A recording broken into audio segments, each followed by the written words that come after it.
ஆள் இருந்தான். அவன் ஒரு நாள் கோயிலுக்கு போனான். கடவுள்கிட்ட வேண்டிக்கிட்டான், எனக்கு ஒரு 1,00,000 ரூபா நீ கொடுத்தா நான் உன் சன்னதியில் ஒரு தேங்காய் உடைக்கிறேன் அப்படின்னு வேண்டிக்கிட்டான்.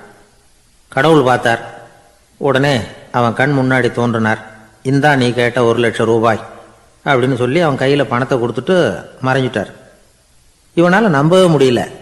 இவ்வளவு சுலபமாக கிடைக்கும்னு தெரிஞ்சிருந்தா அனாவசியமாக ஒரு தேங்காய் உடைக்கிறேன்னு வேண்டியிருக்க வேண்டியது இல்லையே அப்படின்னு நினச்சான். இருந்தாலும் வேண்டுதலை நிறைவேற்ற வேண்டியது கடமை. அதுக்காக என்ன பண்ணான், பக்கத்தில் ஒரு கடைக்கு போனான். ஒரு தேங்காயை கையில் எடுத்தான். இது என்ன விலைன்னு கேட்டான்.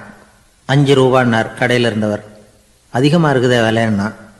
அப்படின்னா ஒன்று செய்யுங்க, அடுத்த ஊருக்கு போங்க, அங்கே தென்னந்தோப்பு அதிகம், அதனால் அங்கே இதை விட குறைஞ்ச விலைக்கு கிடைக்கும் அப்படின்னார். சரின்னு அடுத்த ஊருக்கு கிளம்புனான். அங்கே போய் விசாரித்தான். ஒரு தேங்காய் 3 ரூபாய் விலைன்னாங்க. இதுவும் அதிகமாக தெரியுதேன்னா. அப்படின்னா ஒன்று செய்ய, அதோ அந்த ஆற்று ஓரமாக ஒரு தென்னை மரம் இருக்கு பார், அதில் நீயே ஏறி பறிச்சுக்கோ, ஒரு தேங்காய்க்கு 1 ரூபா கொடுத்தா போதும் அப்படின்னார் அந்த தோப்புக்கு சொந்தக்காரரு. இவனுக்கு மரம் ஏற தெரியாது, இருந்தாலும் ஆசை யாரை விட்டுது, விலை சல்லிசா இருக்குதே. ஆற்று ஓரம் போனால் தட்டு தடுமாறி அந்த மரத்தில் ஏறினா அந்த தென்னை மரம் வளைஞ்சி ஆற்று பக்கம் போய் அப்புறம் நிமிர்ந்து இருந்தது. அதாவது மரத்தின் உச்சி சரியாக ஆற்றுக்கு நடுவில் இருந்தது. ஆற்றுல வெள்ளம் கரபுரண்டு ஓடிக்கிட்டு இருக்கு. இவன் கடவுள் கொடுத்த 1,00,000 ரூபாயை மடியில் வச்சு இறுக்கி கட்டிக்கிட்டான். உச்சிக்கு போய் காய் பறிக்கிற சமயத்தில் காற்று மழையும் பலமாக கலந்து அடிக்க ஆரம்பிச்சுட்டுது. கால் வழுக்கி விட்டுட்டுது. இவன் சடார்னு ஒரு தென்னை மட்டையை பிடிச்சிக்கிட்டு தொங்க ஆரம்பிச்சிட்டான். கீழே பயங்கரமான வெள்ளம், மடியில் 1,00,000 ரூபா பணம், என்ன செய்யறதுன்னு தவிக்கிறான். இந்த சமயம் கரையில் ஒரு யானை பாகன் யானையை குளிப்பாட்டிக்கிட்டு இருக்கிறான். அது அவன் கண்ணில் பட்டது. ஐயா ஒரு உதவின்னு கத்துனான். அவன் என்ன செய்யணும்னு கேட்டான். உன் யானையை மெதுவாக இங்கே அழைச்சிட்டு வா, எனக்கு நேராக கீழே நிறுத்து, என் காலை பிடிச்சி மெதுவாக கீழே இறக்கி விட்டுரு, என் மடியில் இருக்கிற பணத்தில் உனக்கு 10,000 ரூபா தரேன் அப்படின்னா. அவன் பார்த்தான். காலை கையை பிடிச்சா கூட எவனும் இந்த காலத்தில் 10 ரூபாய்க்கு மேலே தரமாட்டேங்கிறான், இவன் காலை பிடிச்சா 10,000 தர்றேங்கிறான் அப்படின்னு யோசனை பண்ணான். உடனே யானையை கொண்டுட்டு போனான். அவனுக்கு நேராக கீழே நிறுத்தினான். அவன் காலை பிடிச்சான். அவ்வளவுதான். அந்த நேரம் பார்த்து யானை மெதுவாக நடந்து அப்பால போட்டுது. இப்போ யானை பாகன் அவன் காலை கெட்டியாக பிடிச்சிக்கிட்டு தூங்குறான். பரிதாபமாக மேலே பார்க்குறான். அவன் மட்டையை பிடிச்சிக்கிட்டு தூங்குறான். இப்போ யானை பாகன் சொல்கிறான், தம்பி மட்டையை விட்டுறாத, கெட்டியாக பிடிச்சிக்கோ, நான் உனக்கு 10,000 ரூபா தரேன், இதோ மடியில் தான் வச்சுருக்கேன்னா.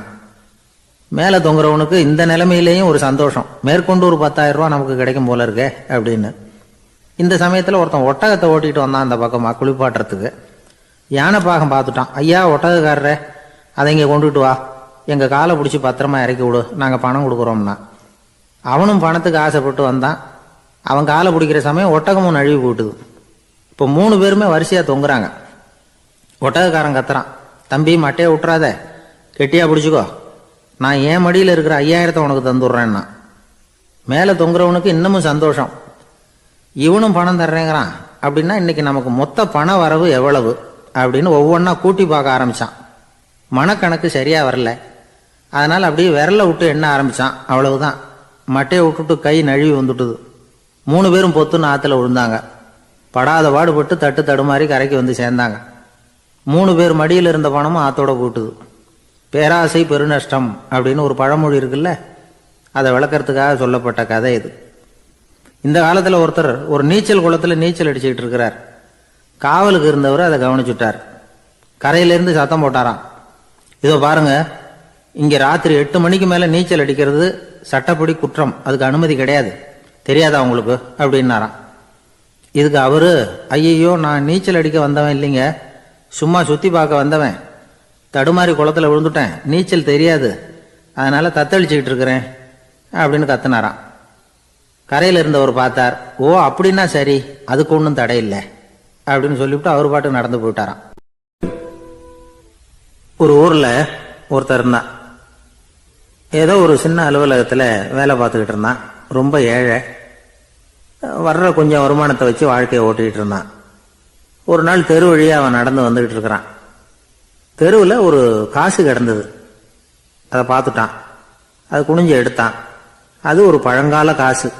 அந்த காசு நடுவில் ஒரு துளை இருந்தது. அதாவது துளையிட்ட நாணயம். பழங்காலத்தில் புழக்கத்தில் இருந்த ஒரு நாணயம் அது. துளையிட்ட நாணயம் கிடைச்சதுன்னா ரொம்ப நல்லது, அது அதிர்ஷ்டம் அப்படின்னு ஒரு நம்பிக்கை உண்டு. இவன் கையில் அது கிடைச்சதும் ரொம்ப சந்தோஷப்பட்டான். இனிமே என்னுடைய கஷ்டம்லாம் தீரப்போகுது, அதிர்ஷ்டம் என்னை தேடி வரும், நான் பணக்காரன் ஆயிடுவேன் அப்படின்னு சொல்லிட்டு அந்த காசை தன்னுடைய கோட்டு பையில் பத்திரமா போட்டு வச்சுக்கிட்டான். அடிக்கடி அதை தொட்டு பார்த்துக்கிறது உண்டு, வெளியில் எடுக்க மாட்டான். இப்படியே கொஞ்ச காலம் ஆச்சு. அதுக்கப்புறம் என்னாச்சு தெரியுமா? நிஜமாவே அதிர்ஷ்டம் அவனை தேடி வர ஆரம்பிச்சுட்டுது. செல்வம் வந்து குவிஞ்சுது, பணம் பதவி புகழ் எல்லாம் வந்து சேர்ந்தது. சமூகத்தில் அவன் ஒரு பெரிய மனுஷன் ஆயிட்டான். எல்லாரும் அவனை பாராட்டினாங்க. அவன் எதை தொட்டாலும் வெற்றி, எல்லாம் அந்த காசோட மகிமை அப்படின்னு அவன் மனசுக்குள்ள நினைச்சுக்கிட்டான். தினமும் காலையில் அந்த கோட்டை போட்டுக்கிட்டு தான் வெளியில் கிளம்புவான். புறப்படுறதுக்கு முன்னாடி கோட்டு பாக்கெட்டை தொட்டு பார்த்துக்குவான், உள்ள காசு இருக்கா அப்படிங்கிறத உறுதிப்படுத்திக்குவான். அதுக்கப்புறம் தான் வெளியில் கிளம்புவான். இப்படியே பல வருஷம் ஓடி போச்சு. ஒரு நாள் அவனுக்கு அந்த ஆசை வந்துட்டுது, அதாவது அந்த துளையிட்ட நாணயத்தை எடுத்து கண்ணால் பார்க்கணும் அப்படின்னு. காலையில் சாப்பிட்டுக்கிட்டு இருந்தான்.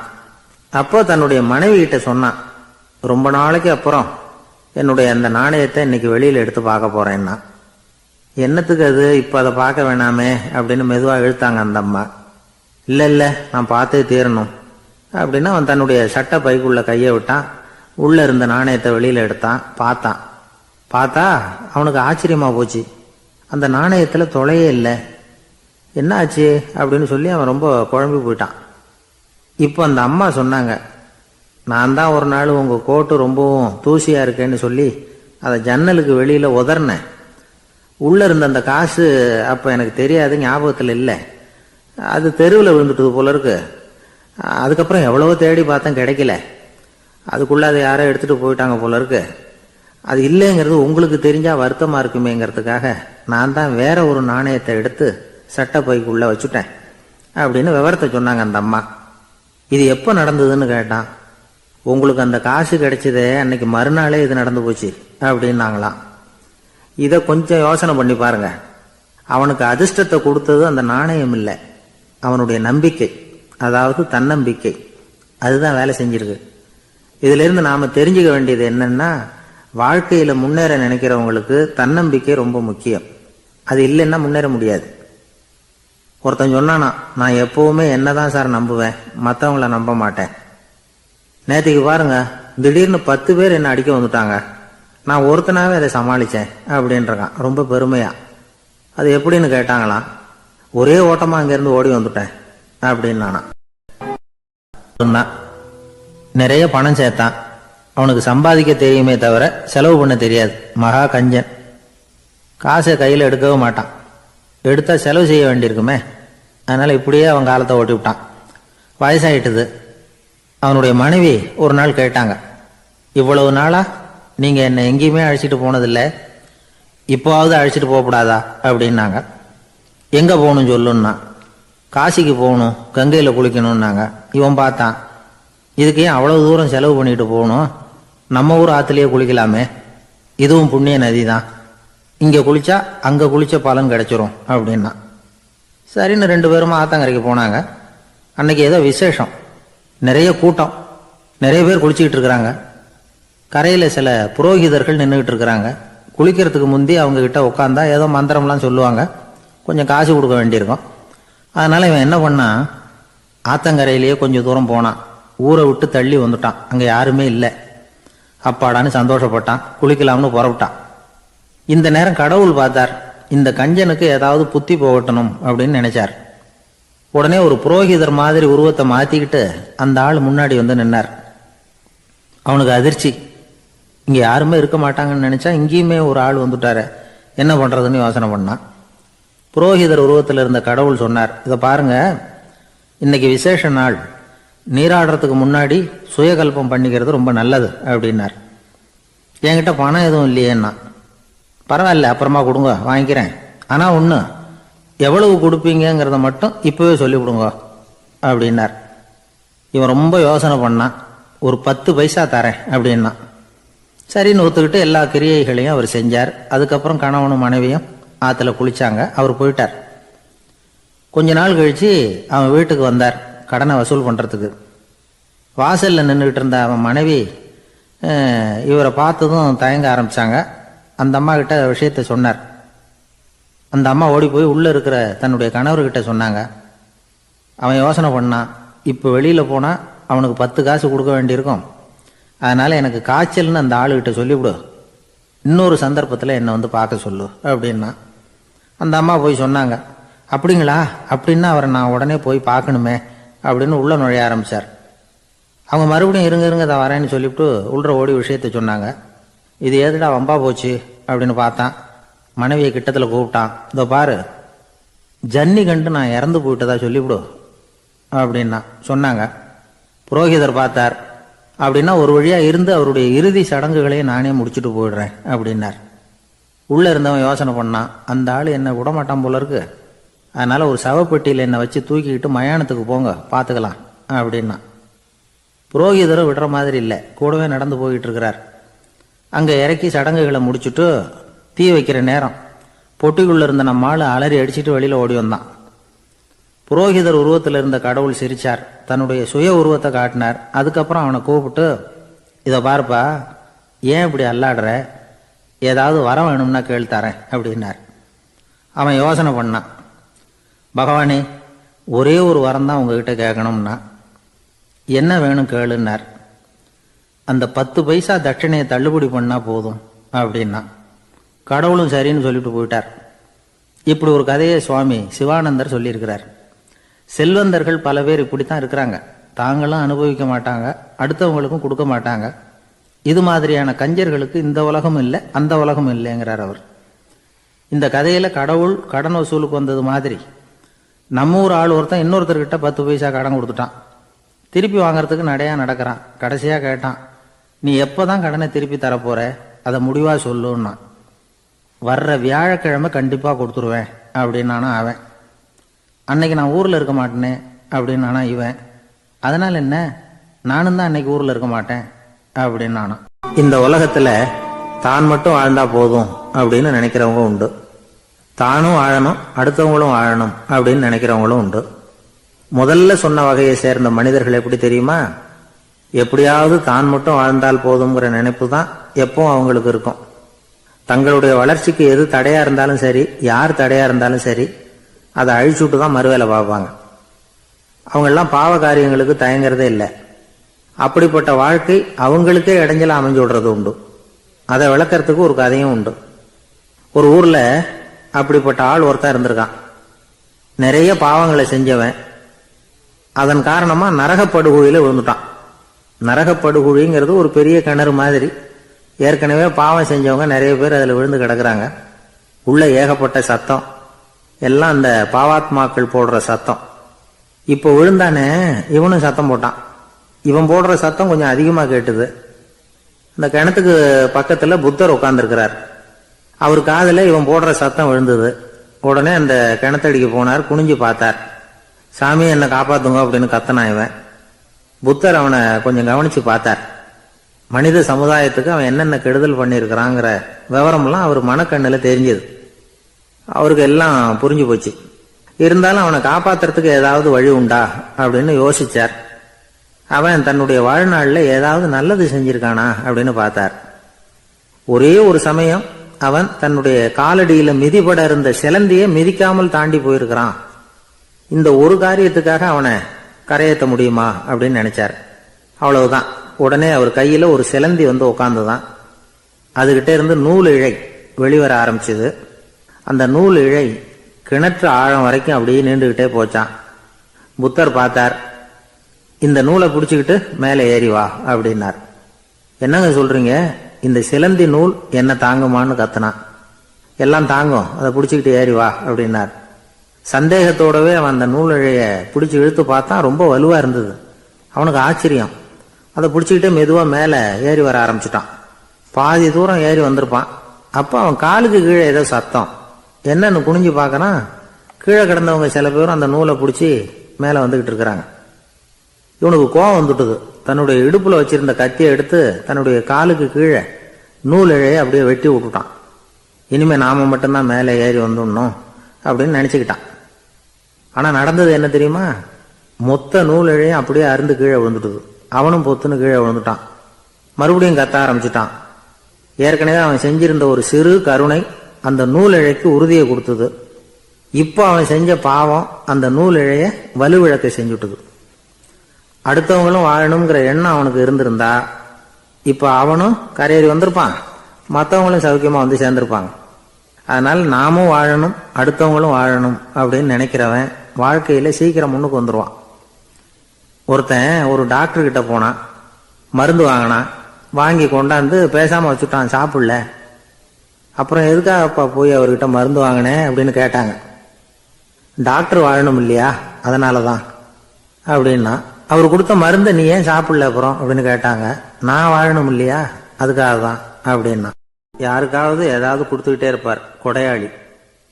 தினமும் யாராவது ஒருத்தருக்கு ஏதாவது கொடுக்கலன்னா அவருக்கு தூக்கம் வராது, அப்படி ஒரு பழக்கம். அது மட்டும் இல்லை, அவர் கொடுக்கறது அடுத்தவங்களுக்கு தெரியாது, அவ்வளவு ரகசியமா அதை கொடுப்பார். வலது கை கொடுக்கறது இடது கைக்கு தெரியக்கூடாதுன்னு சொல்லுவாங்கல்ல, அது மாதிரி அவர். ஒரு நாள் ராத்திரி அவர் ஏற்கனவே தயாராக கட்டி வச்சிருந்த பணம் முடிச்ச கையில் எடுத்துக்கிட்டு வீட்டை விட்டு வெளியில் வந்தார். தெருவில் இறங்கி நடந்தார். இன்னைக்கு யாருக்கு தர்மம் செய்யறது அப்படின்னு யோசனை பண்ணிக்கிட்டே இருட்டில் நடந்து வந்துக்கிட்டு இருக்கிறார். யாரோ ஒருத்தர் எதிரில் வர்றது மாதிரி தெரிஞ்சுது. உடனே அவர் கிட்ட போனார். தன்கிட்ட இருந்த பணம் முடிச்ச அவசரமாக அவர் கையில் திணிச்சுட்டு திரும்பி வந்துட்டார். அப்பாடா, ஒரு வழியாக யாருக்கும் தெரியாமல் இன்னைக்கு தர்மம் பண்ணியாச்சு அப்படிங்கிற மகிழ்ச்சி, மன நிறைவு அவர் முகத்தில். நிம்மதியாக தூங்கினார். அப்புறம் எழுந்திரிச்சார். மறுநாள் காலையில் ஊரு பூரா ஒரே பேச்சு. என்ன பேச்சுன்னா, நேற்று ராத்திரி ஒரு திருடன் கையில் யாரோ பணத்தை கொடுத்துட்டு போயிருக்கிறாங்க அப்படின்னு எல்லாரும் பேசிக்கிட்டு இருக்கிறாங்க. இதை கேள்விப்பட்டதும் அந்த பெரியவருக்கு ரொம்ப வருத்தமாக போச்சு. அடடா, போயும் ஒரு திருடனுக்காக உதவி பண்ணியிருக்கிறோம், பிரயோஜனம் இல்லாமல் போட்டுதே அப்படின்னு நினைச்சார். சரி, இன்னைக்கும் யாருக்காவது உதவி பண்ணணும் அப்படின்னு முடிவு பண்ணினார். ராத்திரி நேரம் வந்தது. இவர் வழக்கம் போல தெருவில் இறங்கி நடந்தார். கையில் பணம் முடிச்சு. எதிரில் ஒரு பொன் உருவம் மங்கலா தெரிஞ்சது. இவர் உடனே அந்த பெண்கிட்ட பணத்தை கொடுத்துட்டு திருப்தியாக திரும்பி வந்துட்டார். மறுநாள் காலையில் ஊர் பூரா என்ன பேசிக்கிட்டாங்க தெரியுமா? நேற்று ராத்திரி நெறி தவறி நடக்கிற ஒரு பெண்ணின் கையில் யாரோ பணத்தை வச்சுட்டு போயிருக்கிறாங்க அப்படின்னு எல்லாரும் பேசிக்கிறாங்க. அடடா, இன்னைக்கும் தவறுதலாக நடந்து போச்சு அப்படின்னு ஒரு வருத்தப்பட்டார். இருக்கட்டும், இன்னைக்கும் ஏதாவது தர்மம் பண்ணுவோம் அப்படின்னு நினச்சிக்கிட்டாரு. 3வது நாள் ராத்திரியும் புறப்பட்டார். இப்பவும் எதிரில் ஒருத்தர் வந்தார். இவர் பணத்தை கொடுத்தார், திரும்பி வந்துட்டார். மறுநாள் மக்கள் என்ன பேசிக்கிட்டாங்கன்னா, நேற்று ராத்திரி ஒரு செல்வந்தர் கையில் யாரோ பணத்தை கொடுத்துட்டு போயிருக்கிறாங்க அப்படின்னு பேசிக்கிட்டாங்களாம். அவருக்கு ரொம்ப வருத்தமாக போயிட்டுது. என்ன இது, தினம் இப்படி ஆகிக்கிட்டு இருக்குதே அப்படின்னு நினச்சிக்கிட்டே படுத்து தூங்கினார். அன்னைக்கு ராத்திரி ஒரு கனவு. அந்த கனவுல இறைவன் வந்து சொன்னாராம், இதோ பாருப்பா, நீ கொடுத்த தர்மம் வீணா போயிடல. உன்கிட்ட பணம் வாங்கின அந்த திருடன் திருந்திட்டான், அந்த பொண்ணும் திருந்திட்டா, அந்த செல்வந்தனும் கொடையாளி ஆயிட்டான், எல்லாருக்கும் உதவி பண்ண ஆரம்பிச்சுட்டான் அப்படின்னு சொன்னாராம். இந்த கதையை சொன்னவர் யாருன்னா நபிகள் நாயகம். இதுல உள்ள கருத்து என்னன்னா, நல்ல மனசோட தர்மம் பண்ணுனா அது வீணா போறதில்லை. இன்னொரு கருத்து, தர்மம் வந்து தன்னை மட்டுமல்ல அடுத்தவங்களையும் தீமையிலிருந்து காப்பாற்றும். இதுதான் நாம புரிஞ்சுக்க வேண்டியது. இந்த காலத்திலையும் இது மாதிரி சில சம்பவங்கள் நடக்கிறது உண்டு. ஒரு பெரியவர் இருட்டில் நடந்து வந்துகிட்டு இருந்தாரு. எதிரில் வந்த ஒருத்தன் வலு கட்டாயமா இவர் கையை பிடிச்சி ஒரு பண முடிப்பை கொடுத்து வச்சுக்க சொல்லிவிட்டு விலகி போயிட்டான். பெரியவருக்கு ஆச்சரியம், இந்த காலத்திலையும் இப்படி வலது கை கொடுக்கறது இடது கைக்கு தெரியக்கூடாதுன்னு நினைக்கிற கொடையாளிகள் உண்டு போல இருக்கு அப்படின்னு யோசனை பண்ணிக்கிட்டே நடந்தார். கொஞ்சம் தூரம் போயிருப்பாரு. அதுக்குள்ள அதே ஆள் திரும்பி வந்தான். கொடுத்த பண முடிப்பை திருப்பி கொடுங்க அப்படின்னு கேட்டு வாங்கிட்டான். இவருக்கு ஒன்றும் புரியல. ஏன் இப்படி பண்றேன்னார். அது ஒன்றும் இல்லைங்க, கொஞ்ச நேரம் இதை உங்ககிட்ட கொடுத்து வச்சிருந்தேன், அவ்வளவுதான் அப்படின்னா. ஏன்னு கேட்டார். என்னை பின்னாடி போலீஸ் தேடிக்கிட்டு வந்துகிட்டு இருக்குது, அதுதான் அப்படி பண்ணேன், இப்போ போயிட்டுது, இனிமே ஒன்றும் பயமில்லை அப்படின்னு சொல்லிவிட்டு அவன் பாட்டுக்கு நடந்து போறான். பெரிய குடும்பத்தில் பிறந்தவர். இருக்கிற சொத்துக்கள் எல்லாத்தையும் வாரி வழங்கி விட்டு காட்டுக்கு புறப்பட்டார் தவம் செய்யறதுக்காக. இருந்தது பூராவும் கொடுத்துட்டார், இனிமே எதுவுமே இல்லை கொடுக்கறதுக்கு. அப்போ கடைசியா ஒருத்தன் வந்து கையை நீட்டினானா, ஐயா ஏதாவது கொடுங்கன்றிருக்கான். அவர் பார்த்தார், கட்டியிருக்கிற வேட்டியை தவிர வேற எதுவுமே இல்லை. 8 முழம் பட்டு வேட்டி, ஜரிகை கரையோடு இருக்குது. கடைசியாக அதை தான் எடுத்துக்கிட்டு அவர் புறப்பட்டுருக்கார். அவர் பார்த்தார், எதிரில் அவன் பரிதாபமாக நின்றுட்டு இருக்கிறான். அந்த 8 முழ வெட்டியை 2ஆக கிழிச்சார். 4 முழத்தை அவங்ககிட்ட கொடுத்தாரு. மீதி 4 முழத்தை தன்னுடைய இடுப்புல கட்டிக்கிட்டு அவர் காட்டுக்கு போயிட்டார். இவன் என்ன பண்ணான் தெரியுமா? கையில் கிடைச்ச 4 முழத்தை எடுத்துக்கிட்டு கடை வீதிக்கு போனான். பழைய பட்டு வேட்டி ஜருகை இதையெல்லாம் விலைக்கு வாங்குற வணிகர் ஒருத்தர் இருக்கார். அவர்கிட்ட போனான். இதை விலைக்கு எடுத்துக்கிறீங்களா அப்படின்னு கேட்டிருக்கான். அவர் வாங்கி பார்த்துருக்கார். ஆஹா, இது ரொம்ப அருமையான வேட்டி, விலை உயர்ந்த ஜருகை, இது ஏது உனக்கு அப்படின்னு கேட்டாரான். அவன் நடந்தது சொல்லியிருக்கான். அப்படின்னா ஒன்று செய்ய, இந்த வேட்டியோட இன்னொரு பாதியையும் மெதுவாக வாங்கிட்டு வந்துரு, உனக்கு நிறைய பணம் தர்றேன் அப்படின்னாரான் அந்த வணிகர். இவன் கொஞ்சம் யோசனை பண்ணி பார்த்தான். கொஞ்சம் இருங்க, வந்து விடுறேன் அப்படின்னு சொல்லிவிட்டு நேராக காட்டுக்கு போனான். அவர் எங்கே இருக்காருன்னு தேடி கண்டுபிடிச்சான். அவர் ஒரு இடத்துல தவக்கோலத்தில் இருக்கிறார். கட்டியிருந்த இடவேட்டியும் அவர் அறியாமல் நழுவி கீழே விழுந்து கிடக்குது. இவனுக்கு ரொம்ப வசதியாக போச்சு. அவரை கேட்க வேண்டிய அவசியமே இல்லை. மெதுவாக சத்தம் போடாமல் அடி மேலே அடி வச்சு நெருங்கினான். அவர் கண்ணை மூடிக்கிட்டு அவர் பாட்டு நின்றுட்டு இருக்கிறார். இவன் மெதுவாக போய் கீழே கிடந்த அந்த துணியை எடுத்துக்கிட்டு சத்தம் போடாமல் திரும்பி நடந்தான். ஒரு 2-3 அடி எடுத்து வச்சிருப்பான். அப்படி ஓட ஆரம்பிக்கிற சமயத்தில் அவன் காலில் கீழே கிடந்த முள்ளு ஒன்று நறுக்குன்னு தைச்சு விட்டுது. வலி தாங்க முடியாமல் அம்மான்னு கத்திருக்கான். இந்த சத்தத்தினால கண்ணை மூடி நின்றுகிட்டு இருந்த அவரோட தவம் கலைஞ்சது. மெல்ல கண்ணை திறந்து பார்க்குறார். தன் இடையில இருந்த வேட்டி அவன் கையில் இருக்கு. இப்போ அவர் நினைக்கிறார், என்ன நினைக்கிறாருன்னா, இந்த வேட்டி மீது நான் வைத்த ஆசையல்லவா அவனை திருடனாக ஆக்கி விட்டது அப்படின்னு நினைச்சாரான். இந்த வேட்டி மேல நாம வச்ச ஆசை அவனை திருடும்படி ஆக்கி விட்டதே அப்படின்னு நினைச்சாரான். இது எப்பேற்பட்ட மனநிலை அப்படிங்கிறத கொஞ்சம் யோசனை பண்ணி பாருங்க. தான் ஒரு பொருள் மேல வச்ச பற்று இன்னொரு மனிதன் திருடனாக ஆகிறதுக்கு காரணம் ஆயிட்டுதேன்னு நினைக்கிறார். அப்படி நினைச்ச அந்த பெரியவர் யார் தெரியுமா? அவர் தான் மகாவீரர். இழந்துட்டேங்கிறியே, நீ என்னத்தை கொண்டுகிட்டு வந்த எங்க இழந்துடுறதுக்கு? நீ என்னத்தை உண்டாக்குன இது அழிஞ்சுட்டுதுன்னு சொல்றதுக்கு? இதுதான் அவருடைய சிந்தனை. இன்றைக்கு நம்ம சிந்தனையெல்லாம் வேற மாதிரி இருக்குது. ஒருத்தன் நடுத்தெருவில் உட்காந்து அழுதுகிட்டு இருந்தான். அந்த வழியா வந்தவர் ஒருத்தர், ஏன்பா அழறேன்னு கேட்டாராம். 5 ரூபா சார், இந்த இடத்துல விழுந்துட்டுது, ரொம்ப நேரமா தேடுறேன், கிடைக்காது போல இருக்கு அப்படின்னு சொல்லிவிட்டு அழறான். எப்போ தொலைஞ்சதுன்னு கேட்டாராம் அவரு. அது எனக்கு தெரியாது சார், பணத்தை தொலைச்சவன் தேடி பார்த்துட்டு போயிட்டான், நான் அவனுக்கு பின்னாடி தேட வந்தவன் அப்படின்னு நானா. இவன் ஒரு முனிவர் இருந்தார். ஒரு நாள் அவரை தேடிட்டு 4 பேர் வந்தாங்க. சுவாமி, எங்களுக்கு ரொம்ப நாளா ஒரு சந்தேகம்னாங்க. என்னன்னு கேட்டார். இந்த உலகத்துல எவ்வளவோ காரியங்கள் நடக்குது, எது நியாயம் எது அநியாயம் அப்படின்னு புரிஞ்சுக்க முடியலன்னாங்க. அது யாராலையும் புரிஞ்சுக்க முடியாதுன்னார் முனிவர். வந்தவங்களுக்கு ஆச்சரியமா போச்சு, ஒரு மாதிரியா பார்த்தாங்க. இதை முனிவர் கவனிச்சார். சரி புறப்படுங்க என்னோடன்னார். எங்கன்னு கேட்டாங்க. இப்போ உங்க 4 பேரையும் ஒரு புஷ்பக விமானத்துல அழைச்சிட்டு போறேன். இந்த உலகத்துல சர்வசாதாரணமா நடக்கக்கூடிய ஒரு காட்சியை உங்களுக்கு காட்ட போறேன். நீங்க பார்க்க போற அந்த காட்சி நியாயமா அநியாயமா அப்படிங்கிறத என்கிட்ட சொல்லணும். நீங்க சரியான பதில் சொன்னா புஷ்பக விமானத்துல தொடர்ந்து பிரயாணம் பண்ணலாம். தவறான பதில் சொன்னா இந்த புஷ்பக விமானம் உங்களை கீழே தள்ளி விட்டுரும் அப்படின்னார். 4 பேருக்கும் பயம்தான். இருந்தாலும் முனிவர் கூப்பிடுறாரே அப்படின்னு சொல்லி புறப்பட்டாங்க. அவங்க எல்லாரும் புறப்பட்டு ஒரு காட்டு வழியா போயிட்டு இருக்கிறாங்க புஷ்பக விமானத்துல. அங்க நடக்கிற ஒரு காட்சியை காட்டுறார் முனிவர். அதோ அங்க பாருங்கன்னார். அந்த விமானத்துல இருந்தபடியே எல்லாரும் கீழே குனிஞ்சு பாக்குறாங்க. அங்க ஒரு தாய் புலி அப்பதான் குட்டி போட்டிருக்கு. குட்டிகளை ஈன்ற உடனே பசிக்கு இறை தேடி அந்த பக்கமா வருது. அதே நேரம் ஒரு தாய் மான், அதுவும் அப்பதான் குட்டி போட்டிருக்கு. அதுவும் இதே மாதிரி குட்டிகளை ஈன்ற உடனே பசிக்கு இறை தேடி அந்த பக்கமா வருது. இப்ப அந்த புலி அந்த மானை அடிச்சு போட்டுடுது. அதுவும் சாப்பிடுது, குட்டிகளுக்கும் கொடுக்குது.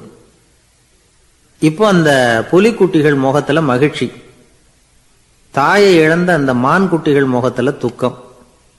இப்போ அந்த முனிவர் 4 பேர்கிட்டையும் கேட்கிறார், நீங்க இங்க பாத்தீங்களே, இதுல எது நியாயம் எது அநியாயம்? ஒவ்வொருத்தரா சொல்லுங்க. உங்க பதில் சரியில்லைன்னா இந்த விமானம் உங்களை கீழே தள்ளி விட்டுரும், சொல்லுங்க பார்க்கலாம்னார். முதல்ல ஒருத்தன் சொன்னான், அந்த புலி செஞ்சது சரிதாங்க, அது பசிக்கு அதுதான் ஆகாரம். தன்னுடைய பசிக்கு தானே இறை தேடிக்கிட்டுது, அதில் என்ன தப்பு, அவ்வளவுதான். அதனால புலி செஞ்சது நியாயம்தான் அப்படின்னா. அவ்வளவுதான், அந்த விமானம் அவனை அப்படியே கீழே தள்ளி விட்டுட்டுது. அதனால அவன் கொடுத்த பதில் சரியில்லை அப்படிங்கிறது புரிஞ்சு போச்சு. இப்போ ரெண்டாவது ஆள் சொன்னான், புலி செஞ்சது பாவம், அந்த தாய்மான் என்ன தப்பு பண்ணிச்சு, இப்போ அந்த குட்டிகளுக்கு யார் ஆதரவு, அதனால புலி செஞ்சது அநியாயம் அப்படின்னா. அவ்வளவுதான், அவனையும் கீழே தள்ளி விட்டுட்டுது அந்த விமானம். இந்த பதிலும் சரியில்லை அப்படின்னு ஆயிட்டுது. இப்போ மூணாவது ஆள் வந்தான். முதல்ல 2 பேர் கீழே விழுந்ததை பார்த்துக்கிட்டு இருந்தான். அதனால அவன் சொன்னான், ரெண்டுமே நியாயம்தாங்க, புலி இறை தேடினதும் இயற்கை, அதுக்கு மான் இறையானதும் இயற்கை, அதனால இதில் ஒன்றும் தப்பு இல்லைன்னா. அவ்வளவுதான், அவனையும் அந்த விமானம் கீழே பிடிச்சி தள்ளி விட்டுது. இப்போ நாலாவது ஆள் வந்தான். முனிவர் கேட்டார், நீயாவது சொல்லுப்பா, இந்த செயலில் எது நியாயம்னார். அவன் தெளிவாக பதில் சொன்னான். அதாவது என்ன சொன்னான்னா, எனக்கு தெரியல அப்படின்னா. அவனை விமானம் கீழே தள்ளல, சௌரியமாக அழைச்சிட்டு போட்டுது. இவனும் பிரயாணம் சௌக்கியமாக பண்ணானான். ஆக இதுதான் சரியான பதில்ங்கிறத முனிவர் உணர்த்தினார். இந்த கதையிலிருந்து நாம் புரிஞ்சுக்க வேண்டியது என்னன்னா, இந்த உலகத்தில் எவ்வளவோ காரியங்கள் நடக்குது, அதெல்லாம் ஏன் அப்படி நடக்குதுங்கிறதுக்கு எப்பேற்பட்ட பண்டிதராலும் பதில் சொல்ல முடியாது. தெரியாததை தெரியாதுன்னு ஒத்துக்கிட்டா வாழ்க்கை பிரயாணம் சுகமாக இருக்கும். அதனால தேவையில்லாத விஷயங்களை புரிஞ்சுக்கிறதுக்கு நேரத்தை செலவு பண்ணிட்டு இருக்கக்கூடாது, வாழ்க்கையை குழப்பிக்க கூடாது. வாழ்க்கைக்கு தேவையானது என்னவோ அதை மட்டும் புரிஞ்சுக்கிட்டா போதும். இந்த காலத்து ஆள் ஒருத்தன் ஒரு பெரியவரை தேடி வந்தான். ஐயா, ஒரு சந்தேகம்னா. என்ன உன்னுடைய சந்தேகம்னார். பகுத்தறிவுன்னா என்ன, விதின்னா என்ன அப்படின்னு கேட்டான். இதுக்கு அவரு, இப்போ உன்னுடைய வலது காலை தூக்குன்னார். தூக்கினான். சரி, இப்போ உன்னுடைய வலது காலை கீழே இறக்காம உன்னுடைய இடது காலையும் தூக்குன்னார். தூக்கினான். பொத்துன்னு கீழே விழுந்துட்டான். பெரியவர் சொன்னார், உன்னால ஒரு காலை தூக்க முடிஞ்சுது, அதுதான் பகுத்தறிவு. 2 கால்களையும் ஒரே சமயத்தில் தூக்குனா அடிபடும், அப்படிங்கிறது தான் விதி அப்படின்னு விளக்கம் கொடுத்தார். இவன் தன்னுடைய விதியை நொந்துகிட்டே இடுப்பை பிடிச்சிக்கிட்டு அங்கிருந்து நடந்து போயிட்டான். ஜெருசலேம், அங்க உள்ள ஒரு தேவாலயம், அதுல உள்ள பலிபீடத்தின் முன்னாடி ஒரு பெட்டி உண்டு. அது காணிக்கை பெட்டி. ஆலயத்துக்கு வர்றவங்க பிரார்த்தனை பண்ணிவிட்டு திரும்பி போற சமயத்துல அந்த பெட்டியில காணிக்கை போடுவாங்க. அவங்களால எவ்வளவு முடியுமோ அவ்வளவு போடுறது வழக்கம். அவங்கவுங்க வசதிக்கு தகுந்த மாதிரி போடுவாங்க. வசதி உள்ளவங்களா இருந்தாலும் சரி, வசதியே இல்லாத வறியவர்களா இருந்தாலும் சரி, ஆலய காணிக்கை பெட்டியில காசு போடுறது அவங்களுக்கு ரொம்ப பெருமையான ஒரு செயல். ஒரு சமயம் இயேசு தம்முடைய சீடர்களோடு அந்த ஆலயத்துக்கு வரார். அங்க உட்காந்து ரொம்ப நேரம் வழிபாடு பண்ணிட்டு இருக்கிறார். சீடர்களும் அந்த ஜபத்துல கலந்துக்கிட்டாங்க. வழிபாடு முடிஞ்சுது. இயேசு உட்கார்ந்துருக்கிறார். காணிக்கை பெட்டியில காசு போடுறவங்களை கவனிக்கிறார். சீடர்களும் அதையே கவனிச்சுக்கிட்டு இருக்கிறாங்க. ரொம்ப பேர் வரிசையா வந்தாங்க. அவங்களால முடிஞ்ச அளவுக்கு காசு போட்டுட்டு அவங்க பாட்டுக்கு போய்கிட்டு இருக்கிறாங்க. வசதியானவங்க நிறைய பேர் வந்தாங்க. அதுக்கு மத்தியில் வயசான ஒரு அம்மா, அவங்களும் காசு போட்டுட்டு போறாங்க. இப்போ இயேசு தன்னுடைய சீடர்கள் பக்கம் திரும்பினார். ஒரு கேள்வி கேட்டார். இப்போ இந்த காணிக்கை பெட்டியில நிறைய பேர் காசு போட்டுட்டு போறத நீங்க கவனிச்சிங்க. இன்னைக்கு இந்த காணிக்கை பெட்டியில ரொம்பவும் அதிகமா காசு போட்டது யார் அப்படின்னு கேட்டார். முதல்ல வந்தார ஒரு பெரிய மனுஷன், அவர் தான் அதிகமா போட்டார் அப்படின்னாரு ஒருத்தர். மூணாவதா வந்தவர் தான் அதிகமா போட்டார், நான் கவனிச்சேன் அப்படின்னாரு இன்னொருத்தர். இப்படி ஆளுக்கு ஒரு விதமா சொல்றாங்க. கடைசியா இயேசு சொன்னாராம், இன்றைக்கு அந்த பெட்டியில அதிகமா காசு போட்டவங்க அந்த வயசான அம்மா தான் அப்படின்னாராம். சீடர்களுக்கு ஒன்றும் புரியல. அந்த அம்மா ரொம்ப ஏழையாச்சே, அவங்க எப்படி அதிகமா காணிக்கை செலுத்த முடியும் அப்படிங்கறது அவங்க சந்தேகம். இயேசு விளக்குனார். நிறைய பேர் வந்தாங்க, நிறையவே காசுகள் போட்டாங்க, அது உண்மைதான். ஆனாலும் அந்த அம்மா என்ன பண்ணாங்க கவனிச்சிங்களா? வந்தாங்க, தன்னுடைய காசு பைய திறந்தாங்க, அப்படியே கொட்டுனாங்க. அதுல இருந்தது 2 காசுகள் தான். அந்த 2 காசும் காணிக்கை பெட்டியில விழுந்துட்டுது. மற்றவங்கெல்லாம் தங்கள்கிட்ட இருந்த செல்வத்தின் ஒரு சிறு பகுதியை எடுத்து பெட்டியில போட்டாங்க. ஆனா இந்த அம்மா தன்கிட்ட என்ன இருந்ததோ அதை அப்படியே போட்டுட்டாங்க. தன்னுடைய பிழைப்புக்காக வச்சிருந்த அவ்வளவையும் இழக்கிறதுக்கு தயாராயிட்டாங்க. அவ்வளவு தாராள மனசு அவங்களுக்கு. அதனால அவங்க செலுத்தின காணிக்கை தான் அளவுல அதிகம் அப்படின்னார். விலை மதிப்பில்லாத முத்து புதையல் ஒருத்தனுக்கு கிடைக்க போகுதுன்னு வச்சுக்கோங்க. அதன் மதிப்பை உணர்ந்தவன் என்ன பண்ணுவான்? அதை அடையறதுக்காக தன்கிட்ட இருக்கிற எதையும் கொடுக்கறதுக்கு தயாரா இருப்பான் இல்லையா? அது மாதிரி தான் இதுவும் அப்படின்னார். உலக மதிப்பீடுகளை துரும்பா தூசியா மதிச்சு அதையெல்லாம் உதறி விடுகிறவன் இறையருள் அப்படிங்கிற இணையில்லாத செல்வத்தை பெறுகிறான் அப்படிங்கிறது இதுல உள்ள கருத்து. இறைவனுக்காக இழப்பதுன்னா துன்பப்படுகிறவர்களுக்காக, ஏழைகளுக்காக, ஏதுமற்றவர்களுக்காக இழப்பது அப்படின்னு அர்த்தம். உங்கள் அயலானுக்கு நீங்கள் என்ன உதவி செய்தாலும் அதை எனக்கே செய்கிறீர்கள் அப்படின்னு இயேசு சொல்லியிருக்கிறார். அடுத்தவங்களுக்கு உதவணுங்கிற குணம் இன்னைக்கு ரொம்ப குறைஞ்சு போச்சு. ஒருத்தன் வாழைப்பழத்தோல் வழுக்கி கீழே விழுந்துட்டான். பக்கத்தில் இருந்த நண்பன் உடனே இவனை தூக்கிக்கிட்டு போய் ஆஸ்பத்திரியில் சேர்த்துட்டான். அதுக்கப்புறம் சொன்னான், நீ அந்த வாழைப்பழத்தோலில் காலை வைக்க போறத முன்னாடியே நான் கவனிச்சுட்டேன் அப்படின்னானா. அப்படின்னா அப்பவே நீ எனக்கு உதவி செஞ்சிருக்கலாமே அப்படின்னானா அவன். நான் டாக்டருக்கு உதவலாம்னு நினைச்சுட்டேன் அப்படின்னா இவன். வயசான ஆளு நிலத்துல ஏறு ஊதுகிட்டு இருந்தாராம்.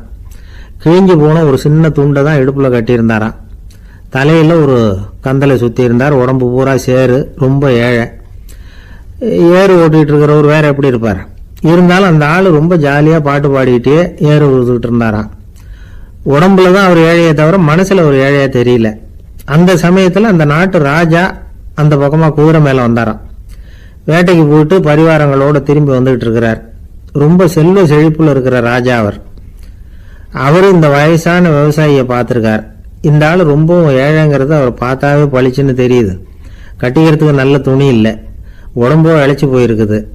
வயிறு முதுகுல போய் ஒட்டிக்கிட்டு இருக்கு. கண்ணு குழி விழுந்து போயிருக்குது. ஆனாலும் முகத்தை பார்த்தா சந்தோஷமா இருக்கிற மாதிரி இருக்கு. இவ்வளவு உற்சாகமா பாடிட்டு இருக்கிறாரே அப்படின்னு ஆச்சரியமா நினைச்சு பார்த்தார் அந்த ராஜா. சரி, அவர்கிட்ட கொஞ்சம் பேச்சு கொடுத்து பார்க்கலாம் அப்படின்னு முடிவு பண்ணார். ஐயா பெரியவரே, இப்படி கொஞ்சம் வர முடியுமான்னாராம். பொழுது போறதுக்குள்ள நான் இந்த வயல் பூரா உழவு ஓட்டி ஆகணும், அதனால பேசுறதுக்கு நேரம் இல்லை அப்படின்னாராம் அந்த பெரியவர். என்ன அவ்வளவு அவசரமா? மீதி இருந்தா நாளைக்கு ஊதுவப்படாதா? அது சரி, உனக்கு எத்தனை ஏக்கர் நிலம் இருக்கு அப்படின்னு விசாரிச்சிருக்கார் ராஜா. எனக்குன்னு சொந்தமா உள்ளங்கை அளவு கூட நிலம் கிடையாது. இது எங்க முதலாளியோட நிலம். இதை பூராவும் ஊது முடிச்சாதான் அவர் கூலி கொடுப்பார். நான் கூலிக்கு ஊதுகிட்டு இருக்கிறேன்.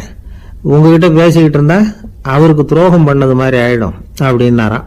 ராஜா குதிரையை விட்டு கீழே இறங்கினார். வரப்புல நடந்து அந்த பெரியவர்கிட்டே போனாராம்.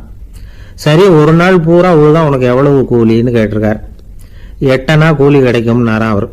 இது ரொம்ப காலத்துக்கு முன்னாடி நடந்த ஒரு சம்பவங்கிறதுனால அப்ப 8 அணா கூலிங்கிறது ரொம்ப பெருசு. இருந்தாலும் அதுவும் அந்த ராஜாவுக்கு பெரிய கூலியா தெரியல. இவ்வளவுதானா, இதை வச்சுக்கிட்டு நீ எப்படி காலம் தள்ளுற அப்படின்னாராம். ஒன்னும் கவலை இல்லை அப்படின்னாராம் அவரு. ராஜாவுக்கு ரொம்ப ஆச்சரியமா போச்சு. 8 அணா கூலி வாங்குற இந்த ஆளு கவலை இல்லாம இருக்கிறார். ஏராளமான வசதியோட இருக்கிறன்னா கவலை இல்லாம வாழ முடியலையே அப்படின்னு நினைச்சு பார்த்திருக்கார். அது சரி, 8 அணாவில் எப்படி குடும்பம் நடத்துற அப்படின்னு கேட்டாராம். எனக்கு கிடைக்கிற 8 அணாவில் 2 அணா குடும்பத்துக்கு செலவழிக்கிறேன், 2 அணா பழைய கடனுக்கு கொடுக்குறேன், 2 அணா தர்மம் செய்யறேன், 2 அணா வட்டிக்கு கொடுக்குறேன், ஒரு குறையும் இல்லைன்னாராம். ராஜாவுக்கு ஒன்றும் புரியல. எனக்கு ஒன்றும் புரியலேன்னு இருக்காரு. ஐயா, எனக்கும் என் மனைவிக்கும் 2 அணா செலவாகுது. வயசான அம்மா அப்பா இருக்கிறாங்க. சின்ன வயசுல என்னை காப்பாத்தினவங்க அவங்க. அந்த கடனுக்கு 2 அணா செலவாகுது. அது பழைய கடன். என் தங்கச்சி ஒருத்தி ஆதரவு இல்லாத நிலைமையில தன்னுடைய மகனோட என் வீட்டுல இருக்கிறா. அவளுக்கும் அவள் மகனுக்கும் 2 அணா செலவு பண்றேன். அது தர்மம். எனக்கு 2 பிள்ளைங்க இருக்கிறாங்க. அவங்களுக்கு 2 அணா செலவு பண்றேன். அது வட்டிக்கு கொடுக்கறது மாதிரி. பிற்காலத்துல அவங்க எங்களை காப்பாத்துவாங்க. அந்த வகையில நான் திருப்தியோட வாழ்ந்துகிட்டு இருக்கிறேன் அப்படின்னாராம். ராஜாவுக்கு அர்த்தம் புரிய ஆரம்பிச்சுதான். அந்த பெரிய நிலத்தை விலை கொடுத்து வாங்கி அந்த பெரியவருக்கே தானமா கொடுத்துட்டாராம். இப்போ ஊழவருக்கே நிலம் சொந்தமாயிட்டுது. அன்னையிலிருந்து அரசனுக்கும் ஆறுதல் கிடைச்சுதான். இப்படி ஒரு கதை சொல்லுவாங்க. 8 அணா வருமானத்தை வச்சுக்கிட்டு எப்படி காலத்தை தள்ளுறதுன்னு சொல்றதுக்காக இந்த கதையை சொல்றதாக யாரும் தப்பா நினைச்சுக்க கூடாது. கிடைக்கிறத எப்படி பங்கு போடுறார், எப்படி திருப்தியா வாழறார் அப்படிங்கிறது தான்